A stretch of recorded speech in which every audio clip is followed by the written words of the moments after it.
Bom dia, boa tarde pessoal, boa tarde ouvintes, cooperados da Coplan. Estamos aqui mais uma vez no Coplancast, podcast de produtor para produtor. Esse episódio é um episódio oferecimento da Balagro, na pessoa do Aldo e da Amanda. Já deixamos aqui de antemão nosso super muito obrigado. Nesse episódio iremos conversar sobre manejo de nematóides. O meu nome é Felipe Cossul, sou produtor rural da região da Copertinga e tenho aqui do meu lado o Eduardo Gato. Olá pessoal, eu sou o Eduardo Gato, sou engenheiro agrônomo, produtor rural na região de Formosa e membro do GAT Coplan. Compondo a mesa comigo aqui, convidado especial hoje, o Romeu. Olá pessoal, me chamo Romeu, sou engenheiro agrônomo, produtor rural na região de Alto Paraíso, indo para a 12ª safra aqui na região, vindo do Paraná para cá e ainda tendo muita coisa para aprender na região. Muito bom. E o nosso palestrante hoje, nosso ilustre Fernando Godinho, vou deixar você à vontade para mostrar suas credenciais aí para nós. Obrigado, Felipe. Bom dia, boa tarde, pessoal, os cooperados da Coplan. Eu sou o Fernando Godinho, sou nematologista, sou professor do Instituto Federal Goiano e trabalho com manejo de nematóides, principalmente na região do Cerrado, completando 20 anos esse ano, né? Então, a gente vem trabalhando aí com diversas estratégias de manejo para convivência com esse patógeno que tanto tem causado prejuízo para a agricultura brasileira. Perfeito, Fernando. E era justamente isso que a gente está tentando levar para o nosso produtor hoje, são estratégias de manejo, mesmo porque os nematóides causam um prejuízo muito grande dentro da agricultura, valores estimados aí em torno de 65 milhões ou bilhões, alguma coisa nesse sentido. E há dados que a cada 10 safras, um produtor perde de problema de nematóide. E a gente sabe que o nematóide ele tem várias trilhas e vários caminhos que a gente consegue ou tenta trilhar para conseguir conviver com ele. Então, a nossa ideia hoje seria explorar esses caminhos aí. Nesse sentido, o que o senhor podia começar para a gente introduzir assim, olha, pessoal, hoje o que a gente entende de nematóide seria esses e esses e esses itens aqui. Certo. Eu poderia começar a enumerar, ranquear, para a gente começar a extrair as informações do senhor. Certo. Felipe, e assim, você começou com uma fala muito interessante, que são os prejuízos que o nematóide causa para a agricultura de uma forma em geral. Então, a primeira coisa que nós precisamos compreender é que nematóide não é um inimigo novo da nossa agricultura. Não é um patógeno novo, não é uma doença que surgiu nos últimos 5, 10 anos. Nos últimos 5, 10 anos, com certeza, o produtor começou a dar mais atenção para essa problemática. Mas o nematóide é um habitante natural do solo. Ele já estava lá antes de nós iniciarmos qualquer cultivo num cerrado nativo. Então, se vocês saírem hoje e coletar uma amostra de uma área que nunca foi cultivada, uma área com mata nativa, vocês vão encontrar nematóide. A diferença é que lá ele está em equilíbrio. Porque você tem inimigos naturais, você tem uma diversidade de plantas nessa área, e a partir do momento que nós retiramos essa vegetação nativa e colocamos 1, 2, 3 safras na mesma área, com culturas que têm a capacidade de multiplicar esses fitopatógenos, a tendência é essa população aumentar e causar danos cada vez maiores para a agricultura. Ele é considerado inimigo oculto, inimigo silencioso, porque hoje, para a gente visualizar os danos que o nematóide provoca nas plantas, nós temos uma certa dificuldade. Porque se essa população não estiver muito alta e a gente conseguir ver aqueles sintomas reflexos, que são as reboleiras típicas, aquelas manchas na lavoura, plantas amareladas, né? Dependendo da espécie do nematóide, folha carijó. Se a população for muito alta, você consegue ver até morte das plantas no centro dessa reboleira, mas isso já seria o sintoma extremo. Eu até falo que, nesse momento, nós não temos alternativa a não ser retirar a cultura que multiplica o nematóide. Não existe um controle químico, um controle genético, um controle biológico que vá reduzir a população nesse tipo de situação. Então, hoje, nós precisamos trabalhar de forma preventiva, antevendo os prejuízos que esse nematóide causa na área. Então, nós temos ferramentas hoje que podem ser empregadas para que a gente consiga diagnosticar essa problemática. Então, imagens aéreas hoje, nós temos diversos filtros que medem o índice, né, de desenvolvimento dessa vegetação na minha área, que pode ser indicativos de áreas que eu tenho maior ou menor população do nematóide. Mas o manejo deve ser feito. porque nós já partimos da premissa que ele está presente na área. É questão de tempo para essa população elevar e você vir causar danos. E esses danos você colocou muito bem, Felipe, né? Os danos aí, a pesquisa que nós realizamos em 2021, a Sociedade Brasileira de Nematologia, ela conduziu, né, ela encabeçou essa pesquisa dos possíveis prejuízos que os nematóides causam à agricultura de uma forma geral. E foi uma pesquisa inédita. E eu falo em nome da sociedade porque hoje eu sou tesoureiro, eu faço parte da diretoria executiva, já tem 10 anos da Sociedade Brasileira. Então a gente sempre está alternando os cargos, mas eu sempre estou encabeçando esses projetos. Então foi uma pesquisa muito importante que a gente conseguiu quantificar. E em 2021, levando em consideração as principais culturas de interesse econômico, aí nós pegamos soja, milho, algodão, cana-de-açúcar, café e os hortifrutis. Nós chegamos a um volume de prejuízo estimado em 65 bilhões. Em uma safra, não existe nenhum outro patógeno, né, ou praga que cause esse prejuízo para a agricultura brasileira. Então eu falo que tem produtor que ainda insiste em não manejar o nematóide e nós não temos nada igual que gere esse prejuízo. Você colocou essa questão de perdas de safra e nós quantificamos para cada uma das culturas de interesse. Para a soja, por exemplo, as perdas no cerrado elas giram em torno de 10%, perda média.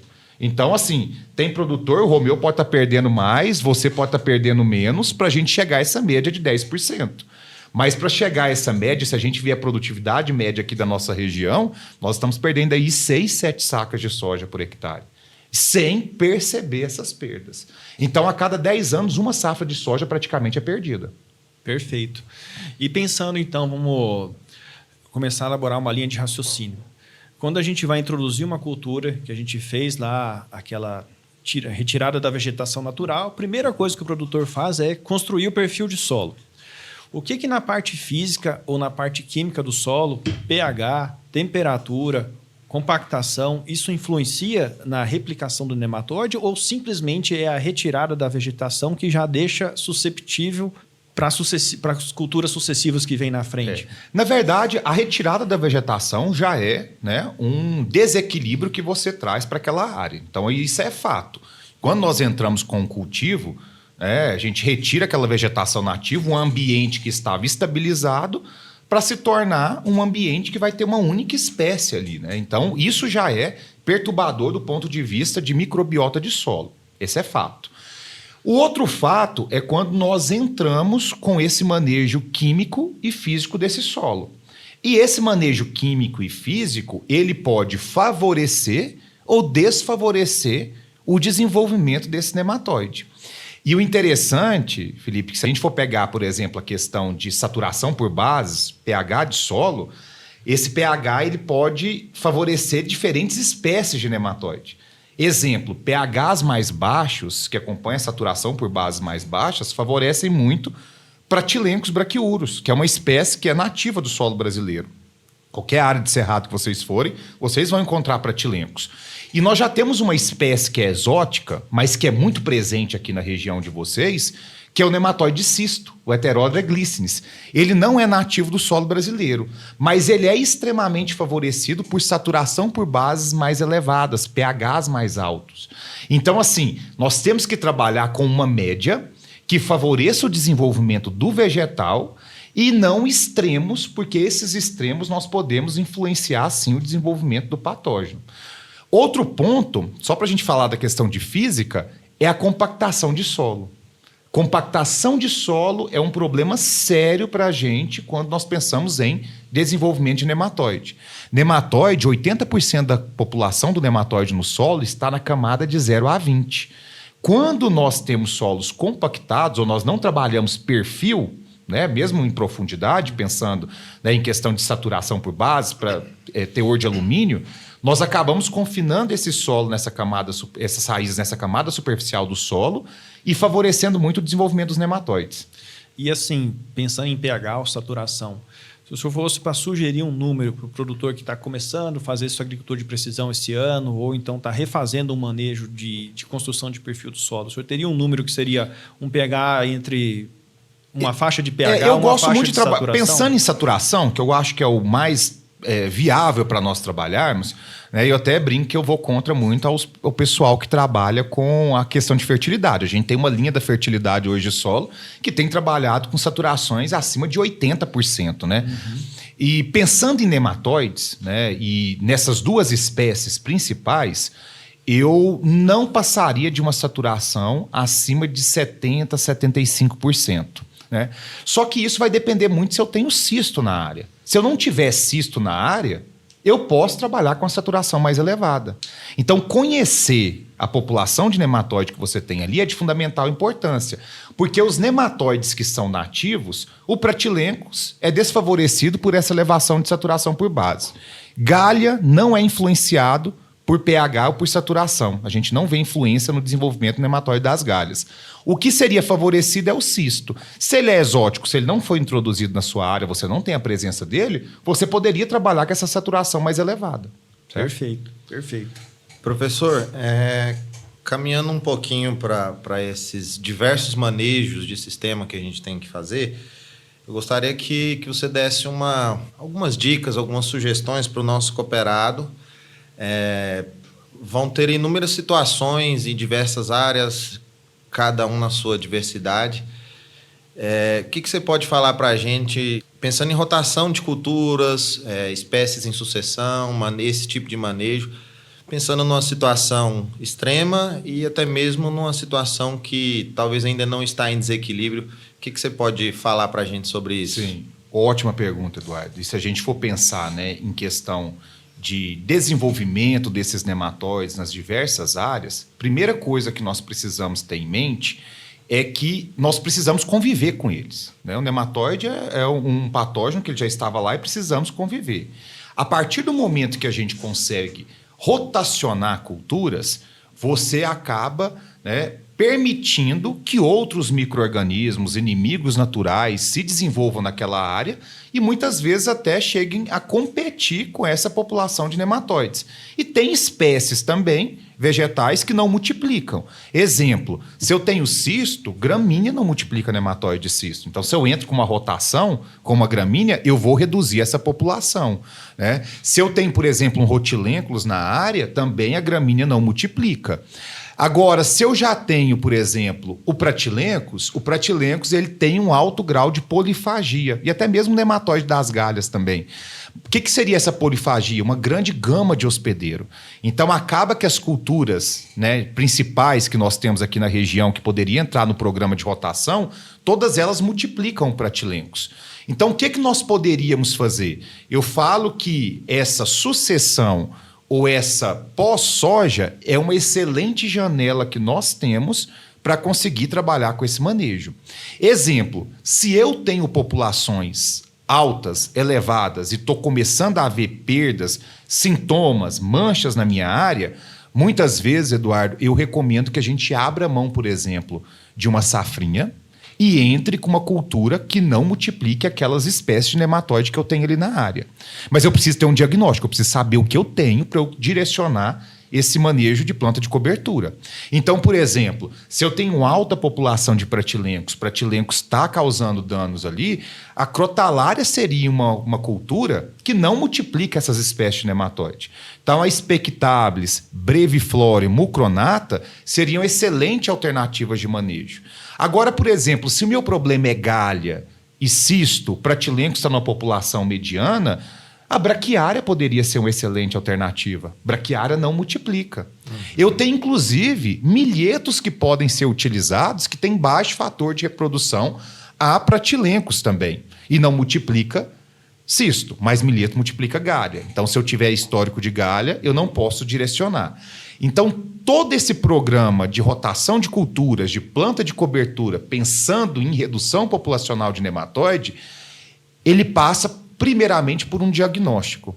Eu sempre brinco nas consultorias que eu dou, nos produtores que eu visito, que eu falo que nematóide é igual quando você chega no médico reclamando de uma dor nas costas. Nenhum médico vai te dar uma receita e falar assim, você tem isso antes de pedir um exame. Então ele vai pedir um raio-x, uma ressonância, uma tomografia, vai ver o que você tem para depois o quê? Direcionar o tratamento para descobrir ali o que seria a causa dessa dor que você tem. A mesma coisa é para o nematóide. Eu chegar falando que eu tenho nematóide na área, eu posso fazer manejos genéricos. Controle biológico, controle químico, ele acaba sendo de amplo espectro de ação. Mas se eu for pensar na sustentabilidade desse sistema, pensando em rotação, em plantas, eu preciso ter esse diagnóstico, saber o que eu tenho. Nesse sentido, pegando o gancho aí, você acha que é necessário a gente fazer uma análise laboratorial para identificar esses nematóides e quais espécies, quais raças? Ou, em algumas situações, a própria reboleira, o diagnóstico foliar, visual, ele seria o suficiente? Olha, Eduardo, nós não temos como identificar os nematóides sem ser pela análise laboratorial. A gente ainda não dispensa esse tipo de análise. E a análise de nematóide ainda, ela é uma análise muito manual, ela é morfológica. O que significa isso? Nós precisamos extrair esse nematóide daquele sistema radicular e do solo, levar para o microscópio, avaliar e identificar a espécie no olho. Nós não temos uma tecnologia, por exemplo, que faz isso de forma automática. Então, assim, precisamos. A reboleira é o indicativo, as imagens aéreas é o indicativo que você tem um problema. É como se fosse a dor, voltando lá, você tem a dor nas costas. Agora, para eu conseguir tratar essa dor de forma correta, eu preciso saber o que nós temos na área. E esse diagnóstico, ele deve ser realizado no momento correto. Qual é o momento da gente realizar a coleta para avaliação de nematóides? Nós sempre recomendamos no florescimento da cultura. Então, a gente sempre recomenda na cultura de verão, que é quando você tem mais umidade, né? Na safrinha a gente já tem uma certa dificuldade, dependendo do período, você pode ter uma menor umidade e essa população de nematóide no solo pode ser mascarada. Então, na safra de verão, que eu acho que 95% dos casos aqui, o que para vocês é soja, né? Seria no florescimento. Então, seria no momento que a gente está entrando ali, saindo da fase vegetativa e entrando em R1, R2, nunca passar de R5, que a gente já vai começar o enchimento de grãos e a gente diminui muito o volume de sistema radicular. Então, seria o momento da gente coletar e levar essa análise para um laboratório para que se faça, né, de forma confiável a quantificação. Perfeito. E, professor, aqui na região a gente planta muita soja de ciclo indeterminado. O florescimento começa ali com 35 dias após a emergência e ele vai indo até seus 60 dias. E aí, quando a soja está com 60 dias florescendo, a cachopinha, você já tem uma vagem com certo tamanho estruturado, vamos se falar assim, fenologicamente, talvez num R5. São duas perguntas que eu vou fazer. A primeira, qual o local da reboleira para a gente coletar essa amostra? E, nesse caso de ciclo indeterminado, se a gente tentaria achar o meio termo do pré-florescimento, ou lá na frente, ou mais logo na primeira florada, para dar um norte para nós aqui. Sim, você tem uma janela de coleta. Na verdade, a gente sempre trabalha, se for em dias após a semeadura, pensando nos materiais de soja que a gente planta aqui, no cerrado de uma forma geral. A gente sempre fala que a janela de coleta ela vai variar ali de 40 a 45 dias até uns 65, 70 dias. Então, você tem essa margem. Você poderia coletar que você expressaria a verdadeira população de nematóide ali. Então, não precisa se preocupar. Tive o primeiro florescimento ali no de crescimento indeterminado, ou se não está terminando o florescimento, eu já estou tendo ali, né, canivete ali, eu não posso coletar. Não, pode. Você tem essa janela. Eu só peço para não coletar a partir do momento que a gente começa o enchimento de grãos, porque soja é uma planta de senescência monocárpica. O que é isso? Ela inverte o dreno dela. Então, ela para de enviar fotoassimilado para o sistema radicular e vai direcionar isso tudo para as nossas estruturas vegetativas, para o enchimento de grãos. Então, com isso, você vai ter menos radicelas sendo formadas. Então, o parasitismo do nematóide no final do ciclo da cultura tende a ser menor. Por isso que você pode errar em expressar essa população do nematóide. Então, a máxima atividade seria nesse período, vegetativo, passando para o reprodutivo. Onde coletar? Muito boa pergunta também, Felipe, porque, na verdade, a gente sempre somos induzidos a coletar o quê? Plantas praticamente mortas. A gente quer as mais feias possíveis. E eu sempre brinco, eu tenho um laboratório de análise de nematóide, que as plantas sempre chegam em par no laboratório. Porque todo produtor leva uma da reboleira e ele pega geralmente na bordadura, saindo da reboleira ali. E quando a gente entrega o resultado para esse produtor, a população, assim, 90% dos casos, fora da reboleira está maior do que dentro da reboleira. E ele fica desesperado. Fala assim, mas como? A planta estava morta ali, como é que vai ter uma população maior?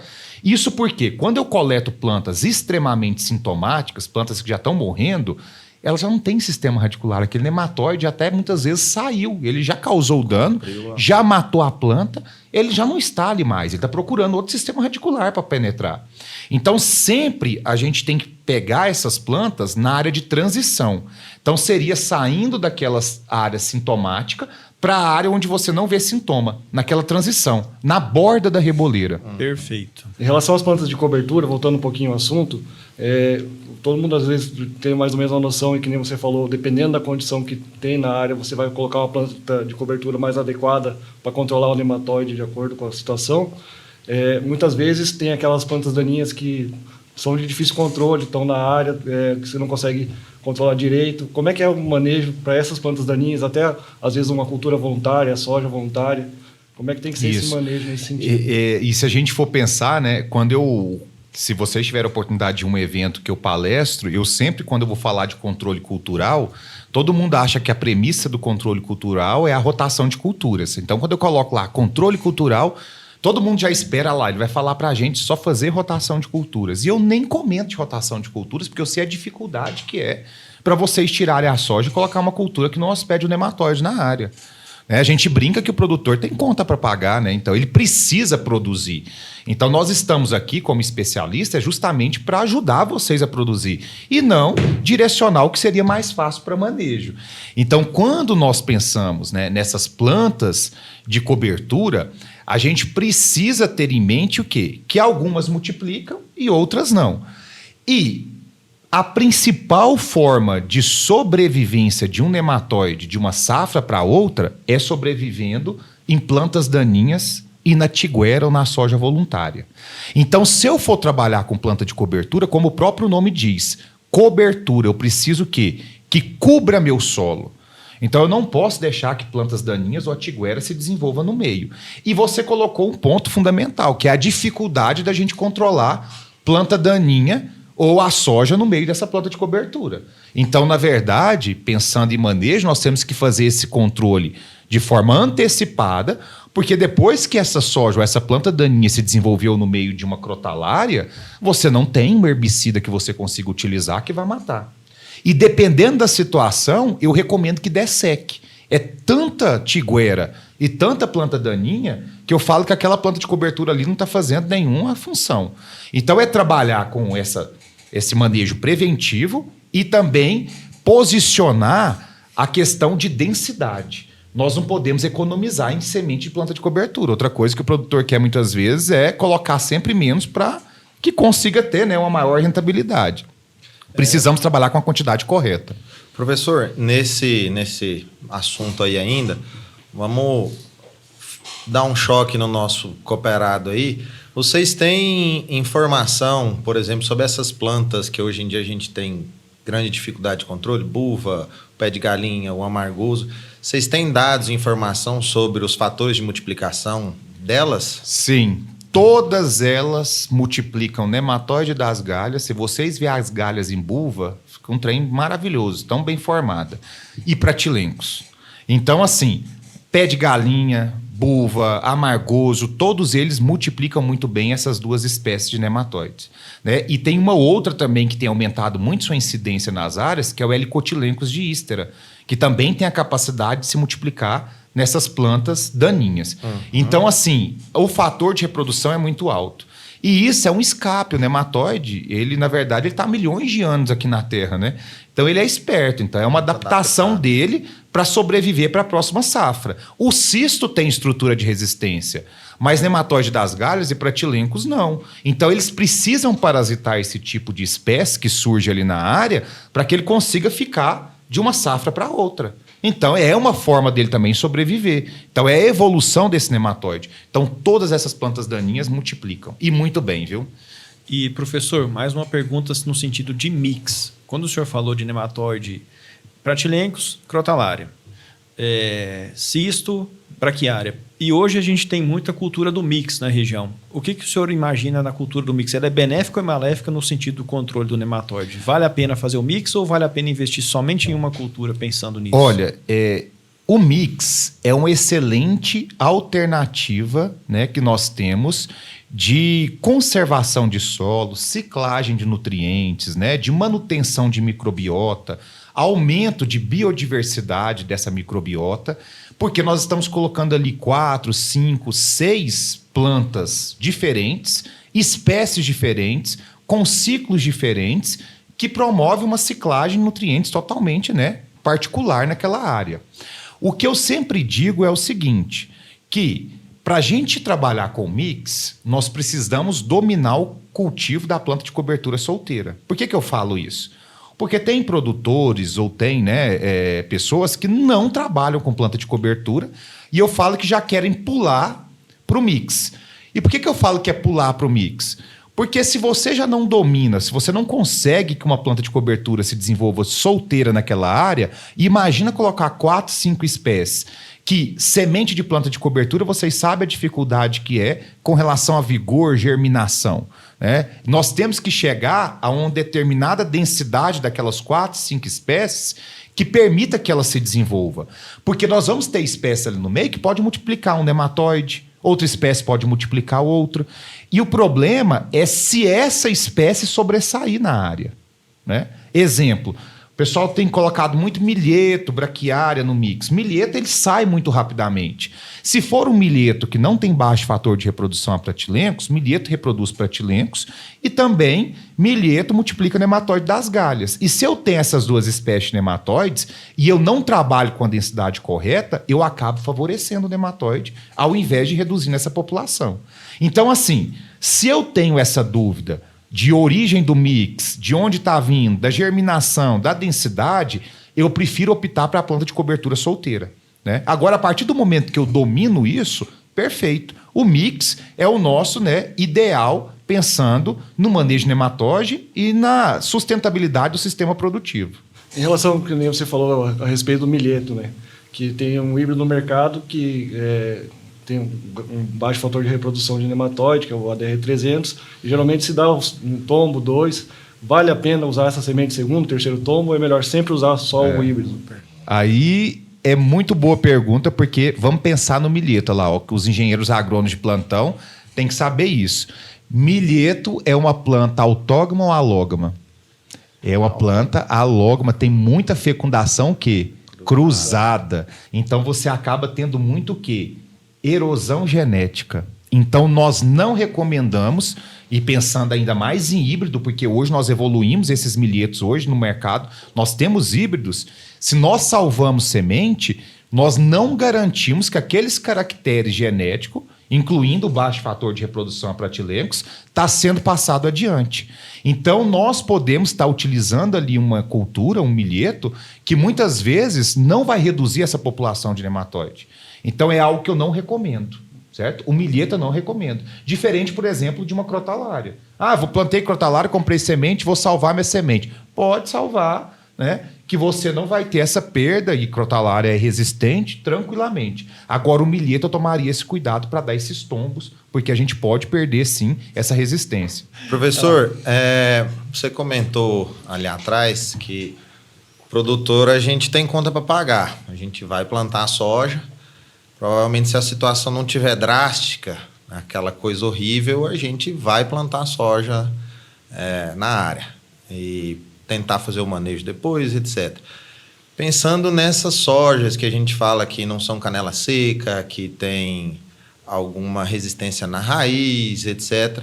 A gente tem algumas ferramentas e eu gostaria que o senhor abordasse para a gente se o melhoramento genético ele tende a evoluir muito nisso. Você acha que ele vai conseguir nos manter no jogo com certa satisfação, ou isso é uma coisa talvez limitada? É É uma briga grande isso que você colocou, Eduardo. Porque, na verdade, a gente sempre trabalhou... Quem tem mais tempo aí trabalhando com soja, né? Como eu tenho 20 anos, eu peguei muita coisa aí durante esses anos, né? Materiais sendo lançados, desenvolvidos. Até 5, 6 anos atrás, qualquer programa de melhoramento, ele baseava-se muito na introdução de gene de resistência nos materiais de soja. Buscando o quê? Redução da multiplicação de doenças, de nematóides e assim por diante. Nós tivemos uma virada de chave, né, nesses últimos anos, e a gente percebeu que quando retirávamos esse gene de resistência, inclusive de doenças que já eram extintas na soja, como o cancro da haste, que qualquer programa de melhoramento tinha isso introduzido, a gente começou a ver que essa soja tinha um potencial produtivo muito mais alto. As canelas secas entraram no mercado e tem esse teto produtivo que vocês estão vendo. Se eu dou condição para ela desenvolver, se eu não tenho problemas fitossanitários, ela expressa seu potencial produtivo. O gargalo é se eu tenho esses problemas sanitários naquela área. E com a questão do nematóide, a resistência genética, hoje que nós trabalhamos, ela é uma resistência genética um pouco limitada. Por que é limitada? Porque esse gene de resistência ainda é transferido de forma, né, tradicional pelo cruzamento. Então, é um parental, é uma soja que vai doar esse gene de resistência durante o programa de melhoramento. E quando nós temos gene de resistência, ele geralmente é uma espécie. Eu posso ter uma espécie uma variedade de soja, uma cultivar com resistência a 2 espécies? Sim, mas quanto mais gene de resistência, a tendência é eu ter um menor potencial produtivo. E a resistência ela só existe para nematóides sedentários. Nós não temos resistência para nematóides migradores. Quem são sedentários, quem são migradores? Cisto e galha são sedentários. Eles formam um sítio de alimentação na raiz e a planta consegue ter essa reação de resistência. Pratilencos não. Pratilencos é migrador, não forma sítio de alimentação. Então, por isso que nós não temos resistência genética para pratilencos. O que nós temos são materiais que o pessoal coloca como sendo tolerantes. O que é um material tolerante? É um material que não impede o desenvolvimento do nematóide, só que ele tolera o ataque desse nematóide. Então, geralmente, materiais que têm sistema radicular mais agressivo, que consegue descer mais no perfil do solo, ele geralmente consegue resistir melhor ao ataque do nematóide. Só que aí vem outro problema. Soja que tem sistema radicular mais agressivo, mais vigoroso, que desce mais em perfil, são sojas que têm o quê? Geralmente ciclo mais comprido. Mais longo. Quem que quer soja com ciclo mais longo? Vocês querem soja? Se pudesse ter uma soja de 70 dias que produzisse 80 sacos, tava todo mundo feliz, né? Entrava com a safrinha, que era uma beleza. Então, assim, é o gargalo que nós temos. Então, assim, temos resistência, temos fonte de resistência, mas o importante é saber direcionar isso no programa de manejo. Por quê? Se eu colocar uma cultivar resistente onde eu tenho uma baixa população de nematóide ou não tem nematóide que ela tenha resistência, ela não vai estar agindo ali. Então, por isso que eu falo, tudo passa pelo conhecimento da área. Eu preciso conhecer a minha área, a minha propriedade, para definir esse programa de manejo. E, professor, você comentou a respeito do hábito, né? Que o de cisto e galha tem um hábito, o pratilencos tem outro. Pensando aí numa situação que o produtor não conseguiu fazer nenhum manejo de planta de cobertura, nem nada, a chuva cortou, enfim, ele vai lá e faz o manejo pós-colheita. Então você fica ali de abril até outubro praticamente sem vida no solo, com todas as raízes mortas, aquele pós-colheita de qualidade. Quanto tempo os nematóides sobrevivem no solo sem comida, pensando em pratilencos ou pensando em cisto e galha? Aí que vem, não se assustem. Eu vou começar pelos que vivem menos. Pratilencos e galha, a gente tem um histórico aí de 18 a 24 meses de sobrevivência na área, né? Na forma de ovo ou mesmo nos cestos culturais, nas raízes. As raízes que ficam ali em decomposição, elas têm a capacidade de proteger esses ovos. Agora, quando a gente vai para o cisto, aí que o problema é maior. Cisto, até 10 anos sem vocês cultivarem soja. Porque ele tem uma estrutura de resistência que guarda esses ovos. Então, assim, por isso que eu falo, eliminar nematóide é impossível. Então, é algo que não passa pela nossa cabeça. Nós precisamos conviver, porque é economicamente inviável eliminar nematóide da área. Perfeito. E pensando justamente nessa convivência, a gente entra no manejo de biológico dos produtos. O biológico hoje, até onde eu sei, a gente tem Pocônia, Pasteuromyces, Bacillus amyloliquefaces, Trichoderma rasiano, Trichoderma asperellus, Bacillus subtilis, e a gente fica mais ou menos nesse joguinho desses biológicos, né, desses micro-organismos. O senhor poderia ponderar alguma coisa no sentido, o amyloliquefaces trabalha nesse sentido no nematóide, ele é mais forte em galha, a Pocônia é melhor numa situação de solo. Enumerar esses biológicos que a gente tem, que são as ferramentas que a gente tem para conseguir trabalhar, né? Com certeza. Eu sou, né, um verdadeiro fã do controle biológico. Eu tive a oportunidade de trabalhar no registro do primeiro produto biológico que teve no Brasil, né, que, na verdade, por coincidência, foi o Nemate da Balag. Exatamente. Então, em 2013, foi o primeiro produto lançado à base de Pasteuromyces. E depois dele, ele abriu o caminho para uma série de produtos que nós temos disponíveis no mercado. Se vocês, por curiosidade, abrir o site do Ministério da Agricultura, né, o Agrofit, fazer uma pesquisa em nematicidas biológicos, né, vocês vão encontrar mais de 70 produtos registrados.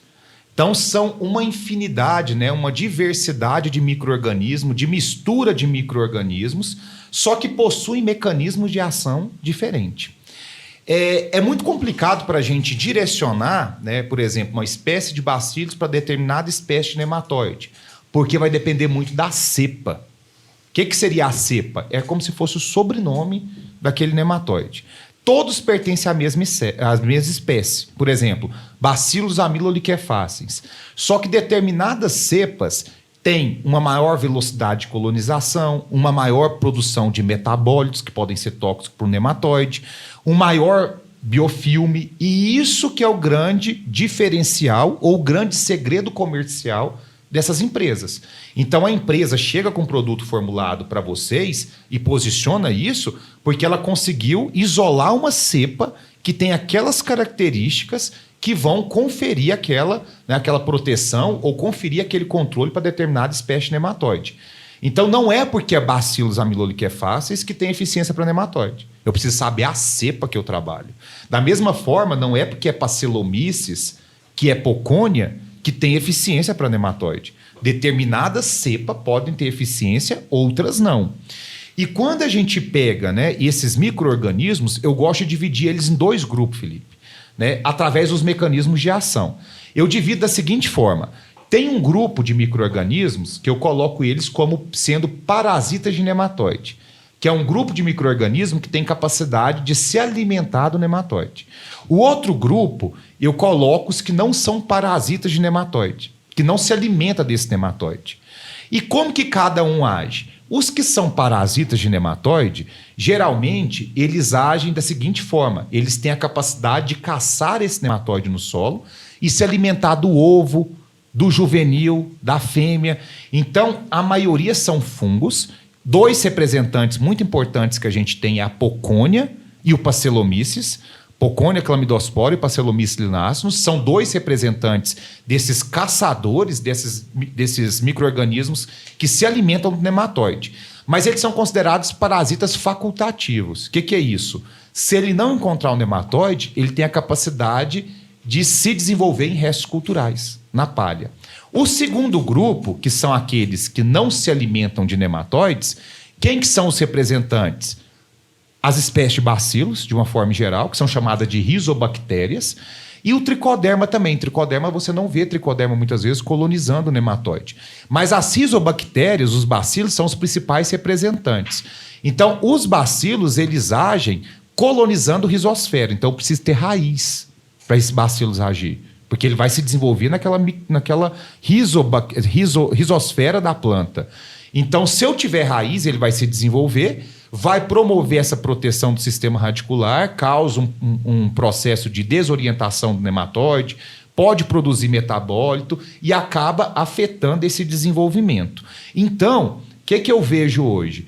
Que nós temos mecanismos de ação diferentes, que dependendo da espécie e do seu sistema produtivo, nós podemos direcionar determinados produtos. Então, nós precisamos hoje direcionar os produtos em função do sistema produtivo que vocês têm também. E a aplicação desses produtos? no seu ponto de vista, é TS, via sulco, via barra? Qual que é o mais eficiente, vamos falar assim? Vou responder igual a resposta de agrônomo, né? Diz que todo agrônomo fala depende. Diz que é a primeira resposta que um agrônomo dá. E depende mesmo, mas não é brincadeira à parte aqui, né? Mas depende por quê? Em função do determinado micro-organismo, eu posso ter essa tecnologia de aplicação. Exemplo, no tratamento de semente, geralmente as rizobactérias, que são os bacilos, se estiverem na forma de endósporo, que é a estrutura de resistência, suportam muito bem serem aplicados no tratamento de semente, inclusive no tratamento de semente industrial, e armazenar. Já se eu não tiver na forma de endósporo, ou se eu trabalhar com fungos, na forma de esporos, esse tempo de armazenamento ele é um pouco reduzido. Então, geralmente, a gente recomenda que trate e plante. Da mesma forma que a gente trabalha com inoculante quando ele vai via semente. Porque também nós temos produtos químicos e podemos ter fungicidas que podem ser incompatíveis para esses fungos. Então, assim, de maneira geral, os bacilos conseguem ser aplicados mais no tratamento de semente industrial. On-farm, tanto bacilos como os fungos suportam essa aplicação desde que você não armazene isso por um longo período de tempo. O sulco. Sulco, eu gosto muito da performance dos fungos no sulco. Eu acho que os fungos performam melhor do que os bacilos. Por quê? Porque esses fungos que eu coloquei para vocês, Poconia, Bacillomyces, como eu falei para vocês que eles têm atividade saprofítica, eles acabam entrando em contato ali com aquela palha, né, com aqueles restos culturais e se desenvolvendo ali, antes mesmo de encontrar o nematóide. Já os bacilos, eles são risodependentes, não precisa da rizosfera. Então, se eu coloco ele no sulco, até aquela radicela encontrar esse bacilos, ela demora um tempo menor. Se eu coloco na semente, a partir do momento que eu começo a emitir as primeiras radicelas, esse bacilo já começa o seu processo de multiplicação. A aplicação via barra é uma tecnologia que até então ela era algo muito incipiente para o controle biológico. Que nós, até para o controle químico também, o que a gente recomendava nessa aplicação via barra, pensando em biológico?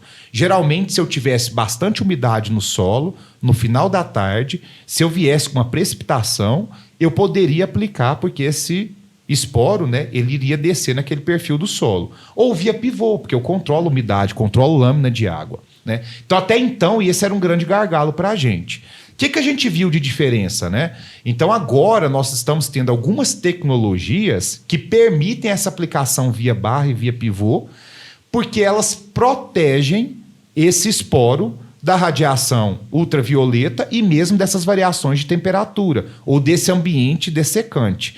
Então, por exemplo, né, a tecnologia Statera, que é o que está vindo englobado nesse novo produto, que é o Nematistellus, ela protege, é como se fosse um encapsulamento desse esporo, né, que você permite essa aplicação via barra de pulverização ou via pivô. E não é permite adaptando, não. Isso está especificado em bula. Então, outra coisa é o vendedor chegar e posicionar isso para vocês, mas isso não está na bula. Não. Isso vem na bula, essa tecnologia de aplicação, que é uma segurança que nós precisamos ter também. Partindo, então, para as outras formas de controle, né? A gente falou um pouquinho sobre genética, rotação de cultura, e o químico ainda é uma ferramenta.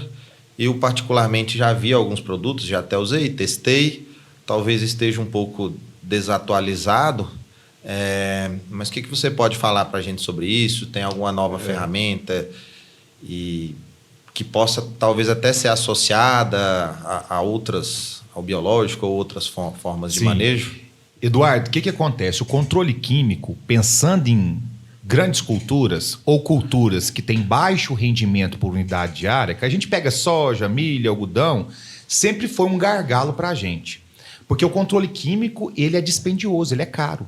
E para usar ele na soja, nós precisamos chegar ao quê? Numa dose que seja economicamente viável. Então, quem trabalha com colerícola lá, batata, cenoura, né, alho, cebola, sabe que o investimento com nematicida é algo bastante pesado nesse tipo de cultura. O pessoal chega a investir mais de 10 mil reais com nematicida. Como que eu vou investir isso em soja? É impossível. Então, o gargalo do controle químico sempre foi essa questão de dose. Até uns 3 anos atrás, os produtos que nós tínhamos disponíveis no mercado tinham um residual muito curto também. que significa isso? Um residual em torno de 15, 20 dias no máximo. Então era só uma proteção inicial que nos garantia um rendimento, sim, um incremento de produtividade, mas aquele bulbo protetor que o controle químico forma ali na fase inicial, ele era muito incipiente. Então, dependendo da pressão do nematóide, você nem chegava a ter um resultado bem interessante. Nós estamos agora numa terceira geração de nematicidas, né? E a gente tem um nematicida já registrado no mercado que pertence a essa terceira geração, e a gente está vindo com uma outra molécula que deve chegar aí no final do ano para vocês. Que esses nematicidas químicos, eles têm um residual maior, acima de 30 dias, e eles agem na cadeia transportadora de elétrons do nematóide, na respiração. Então, hoje, a gente tem uma terceira geração que pode ser utilizada, que tem, inclusive, uma maior eficiência.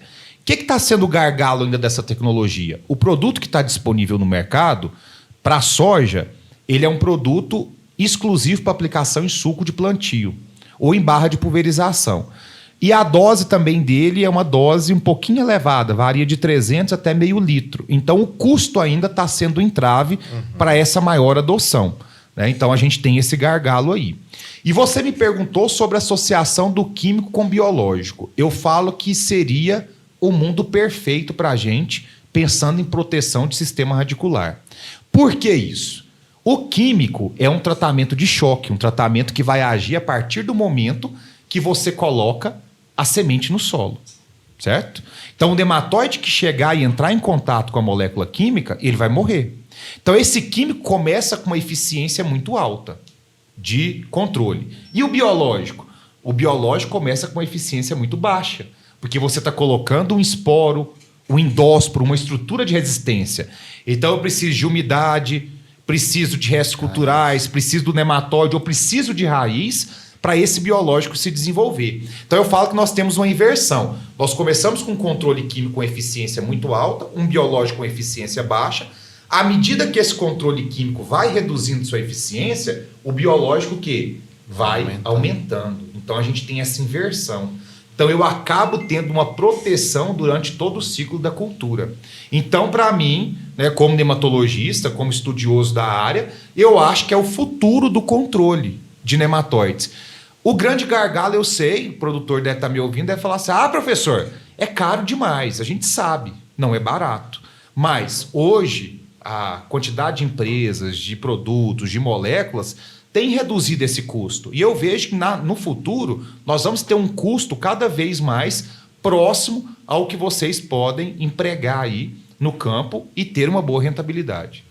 E, professor, pensando justamente nessa questão do uso do biológico ainda, a questão da resistência do biológico no solo safra após safra.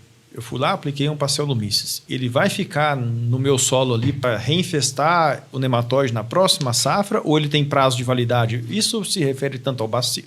O bacilo você falou que é dependente de rizosfera, um pouco mais complicado. Mas pensando em fungo, tricoderma, Pasteuromyces, pocônia, pensando assim, daqui 10 anos, se eu usar todo ano a dose cheia, vai chegar a um nível que eu não vou mais precisar usar? Ou eu sempre vou ter que estar reiterando e recolocando essa dose, esse produto? O grande gargalo nosso, Felipe, aqui, não é porque o biológico é ruim ou porque o produtor não sabe fazer manejo biológico. Não é isso. Mas a permanência desse biológico é muito baixa de uma safra para outra. Mas isso é graças ou é em função do clima que nós estamos inseridos. O clima tropical tem seus benefícios e seus malefícios. Então, nós temos um inverno aqui, né, que é extremamente seco, muitas vezes pode ser muito quente, alguns lugares mais frios, mas essa entre-safra ela é extremamente desfavorável para a permanência desse nematóide, ou desse agente de controle biológico de uma safra para outra. Como que eu potencializo a permanência desse biológico? Planta de cobertura. É o que eu coloquei para vocês. Então, se eu quero que fique residual desses biológicos de uma safra para outra, eu preciso entrar com planta de cobertura e, principalmente, tratar minha planta de cobertura com biológico. Hoje nós temos uma pesquisa que é desenvolvida, inclusive, pela Fundação Mato Grosso, que já tem 10 anos, que eles vêm avaliando a reaplicação de biológico todos os anos, para ver se nós chegaríamos a um ponto que dispensaria essa reaplicação. Até hoje, nós não chegamos a esse ponto que dispensaria. E eu não vejo que é algo que vai dispensar. Nós teríamos que ter um teor de matéria orgânica acima de 5% e um clima muito favorável para que a gente permanecesse com esse biológico de uma safra para outra. Então, infelizmente, ou felizmente, né, tem que ver os dois lados da moeda, nós temos a necessidade dessa reaplicação. E só para o nosso ouvinte que está falando, às vezes o pessoal não tem conhecimento, o que é fator de redução, que foi tanto mencionado aqui dentro do podcast? Na verdade, antes de falar de redução, nós temos o fator de reprodução do nematóide. O que é o fator de reprodução do nematóide? Fator de reprodução é um cálculo que nós fazemos levando em consideração a população que eu tenho no final do ciclo dividida pela população que eu tenho no início do ciclo. Então, o que significa isso? Então, eu vou entrar com a soja. Se eu tinha 100 pratilencos na minha área, depois que eu cultivei a soja, eu estou com 1.000. Qual que seria o fator de reprodução dessa soja? 1.000 dividido por 100, fator de reprodução seria o quê? 10. Ou seja, a população multiplicou 10 vezes. Então, quando eu falo de fator de reprodução e muitas vezes de fator de redução, eu estou falando de culturas que tenha uma baixa taxa de reprodução desse nematóide. Para considerarmos uma cultura resistente, ela precisa ter o fator de reprodução menor que 1. Ou seja, reduzir a população do nematóide que eu tinha no início. Então, a população no final da safra tem que ser menor que a do início. Aí essa cultura é considerada resistente. E nós temos culturas que têm fatores de reprodução acima de 1, mas que não são fatores de reprodução tão elevados. Exemplo, Braquiária rusesiensis. Fator de reprodução para pratilencos varia em torno de 3, 4. Não é um fator de reprodução tão alto. Se eu pegar milho, sorgo, né, ou algumas outras culturas, eu tenho fator de reprodução até de 80 vezes. Né? Acima de 10 é comum. Né? E não vamos longe. Um pânico, por exemplo, tem um fator de reprodução acima de 10, enquanto que a braquiária para pratilencos em torno de 3, 4. Então é muito importante eu saber como que é essa reprodução do nematóide, porque isso vai impactar na dinâmica populacional do patógeno. Então por isso que a gente fala tanto de fator de reprodução e acaba falando dessa redução, desse fator de redução. Puxando um pouco, aproveitando a consultoria que você está aqui, eu vou falar um pouco da nossa situação lá, que teve áreas que nós entramos plantando, a gente não abriu nenhuma área quando viemos para cá. É tudo área ou de pastagem, ou que antigamente era reflorestamento de eucalipto. Então, nesse sentido, que tipo de cuidado tem que ter nessas áreas que você vai ter uma pastagem degradada ou um cultivo anterior com eucalipto, um pomar, alguma coisa assim? Quais são os problemas que eu vou encontrar que são diferentes no caso de uma área de abertura de cerrado? Isso. Essas áreas degradadas, né, eucalipto não poderia ser considerado uma área degradada, mas é uma área que a gente tem baixo manejo de solo. Então, muitas vezes nós temos áreas com pHs bastante baixos, né? Que não é uma área que a gente entra com tanto calcário e a gente tem dificuldade dessa mecanização desse processo. Então, nesse tipo de área, a gente já está entrando, partindo do ponto que nós temos uma área em desequilíbrio. Então, com certeza, você já vai ter 1, 2, 3 espécies de nematóide ali, bem mais elevado que se fosse uma área de cerrado nativo. Então, assim, pastagem degradada, por exemplo, que aí a gente tem muita questão de pHs mais baixos, saturação bem baixas, geralmente, se a gente não tiver um cuidado, é uma área que vai apresentar sintoma de ataque de pratilencos rapidinho. Né? E essas áreas, que são áreas de espécies, né, por exemplo, de reflorestamento, como você foi colocado, nós precisamos também cuidar, porque algumas dessas espécies multiplicam nematóides, inclusive galha. Né? Nós temos regiões aqui perto de vocês, como o oeste da Bahia. Tem uma região no oeste da Bahia ali, que era uma região muito conhecida por ser uma área de reflorestamento de pinos. Então o pessoal plantava muito pinos. E se tiraram esses pinos de lá e abriram uma série de pivôs. O que se tem de galha nessa região não é brincadeira, porque o pinos multiplicava o nematóide das galhas. Então, assim, partindo de uma área que eu já sei que ela já está, né, degradado ou já tem esse desequilíbrio, eu preciso, mais do que tudo, ter essa análise em mãos, saber o que eu tenho desse histórico, já para eu direcionar o meu plantio já com essas alternativas de manejo. Já pensando na planta de cobertura, já pensando no controle químico, no controle biológico, não deixar o problema se instalar ou aparecer para eu começar esse manejo. Professor, eu vou fazer as duas perguntas de uma vez aqui e você disserta para a gente sobre. Você falou muito sobre o custo, o valor agregado, né, dos produtos para controle de nematóides, seja químico, seja biológico, enfim. Essa safra foi uma safra um pouco difícil aqui para a nossa região, né? Então, se o produtor ele quer fazer um manejo para tentar controlar esse nematóide, etc., dar uma equilibrada, só que ele tem uma bala só. Você recomendaria que ele jogasse tudo na soja ou que ele fizesse um mix ou uma espécie, uma sucessão solteira e focasse no investimento, seja em químico, seja em biológico, na planta de cobertura? E minha outra pergunta eu visitei uma área onde eu vi o pessoal usando a tecnologia de imagem de NDVI, satélite, usando um produto com valor agregado bem alto e fazendo um controle, uma aplicação via barra localizada. No pós-colheita da soja, estava com alguma cultura de mix, etc., e acho que eles aumentavam um pouco aquela mancha vista pelo satélite, extrapolavam ela e faziam a aplicação via barra somente nas manchas. Você julga que isso é uma ferramenta eficiente ou temos que ir com calma? Então, primeira coisa, nós temos que pensar que o manejo de nematóide deve ser feito no sistema produtivo. Então, infelizmente, é muito complicado a gente falar em optar por manejar nematóide na soja e não manejar no milho ou na planta de cobertura que vem em seguida. Por que eu falo isso? Porque quem vai pagar essa conta é a soja que vai vir na safra seguinte. Então, nós temos que pensar que a propriedade rural é uma empresa. E nós temos que ter planejamento não só naquela safra. Gente, o valor agregado que vocês, ou o capital imobilizado que vocês têm na propriedade rural, e muitas vezes nós chegamos, o produtor não tem nenhum planejamento de safrinha ainda, né? Eu falo que qualquer comércio de esquina tem planejamento para os próximos 5 anos. A gente chega numa propriedade rural daquele tamanho e não temos esse planejamento. Então a gente tem que pensar não só a curto espaço de tempo, e sim também ao longo do tempo dessas safras. E o que não for feito vai ser pago.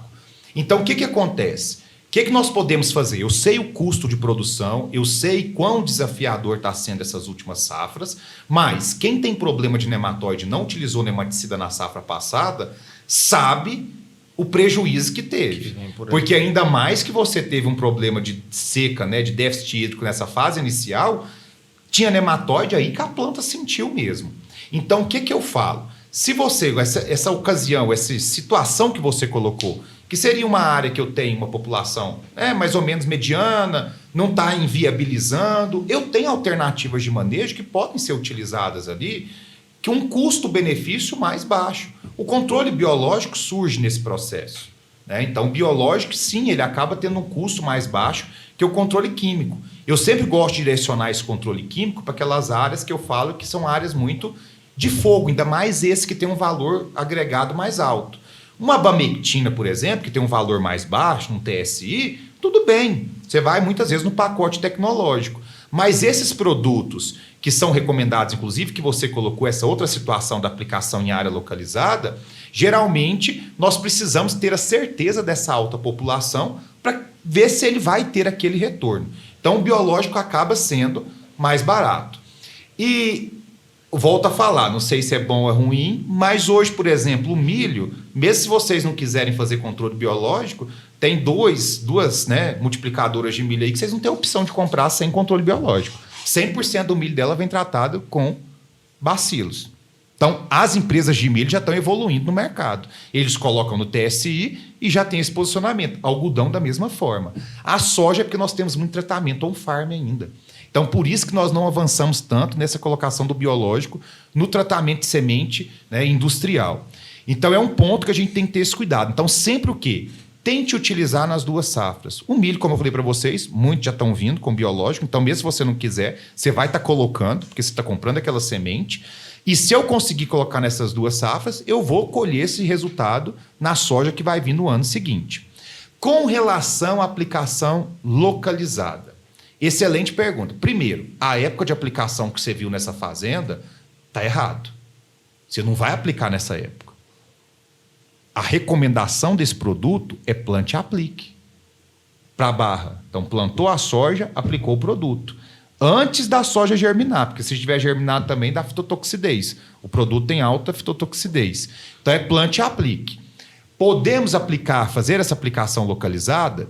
Sim, temos condição, mas não é um manejo que dispensa, por exemplo, a colocação de um biológico.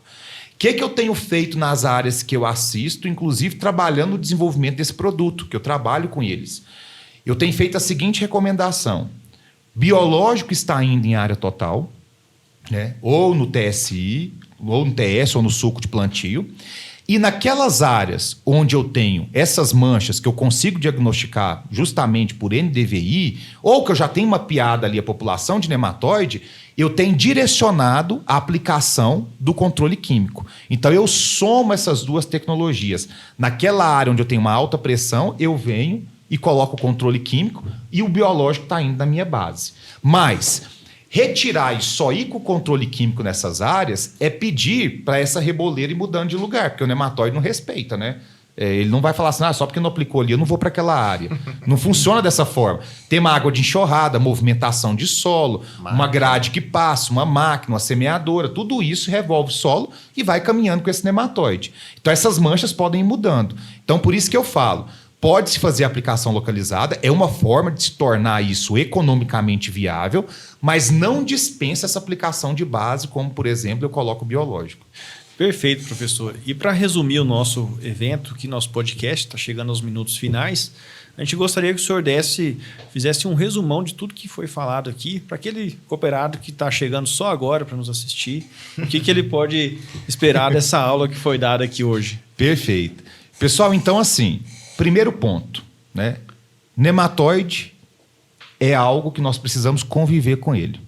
Ele já está lá no solo, vocês não vão eliminar, todo mundo tem nematóide. Então a primeira coisa é a gente aceitar que nós temos eles para iniciar essa convivência. A convivência hoje, ela é feita baseada no manejo integrado. E precisamos integrar, eu gosto de colocar o exemplo como se fosse uma cadeira com 4 pés ali. São 4 técnicas de controle. Controle cultural, controle genético, controle químico e controle biológico. Quando eu utilizo esses 4 controles, eu consigo ter uma cadeira extremamente firme. Ou seja, a convivência com o nematóide vai ser extremamente tranquila, fácil. A partir do momento que eu for tirando uma dessas técnicas de controle, se eu tiro o controle genético, e não é nem porque eu não quero usar, não, porque para pratilencos não tem, por exemplo. Aí se eu tiro o controle cultural, se eu tiro o controle químico e quero colocar na conta do biológico a sustentação desse manejo, a probabilidade da gente não conseguir manter essa cadeira firme é muito grande. Eu vou estar todo o peso sendo apoiado em uma única alternativa de controle. Então, sempre agrupar essas alternativas, sempre trabalhar de forma integrada. E manejo de planta daninha, manejo de tiguera, planta de cobertura, tudo isso é controle cultural, não é só rotação. Então, isso pode ser incorporado no sistema de manejo de vocês, de forma que muitas vezes nem onere tanto os custos de produção ou as operações que vocês fazem e facilita muito a convivência com o nematóide. Então, sempre, pessoal, agregar essas alternativas de manejo. E última coisa que eu queria deixar de recado é que para nematóide nós não temos uma receita padrão.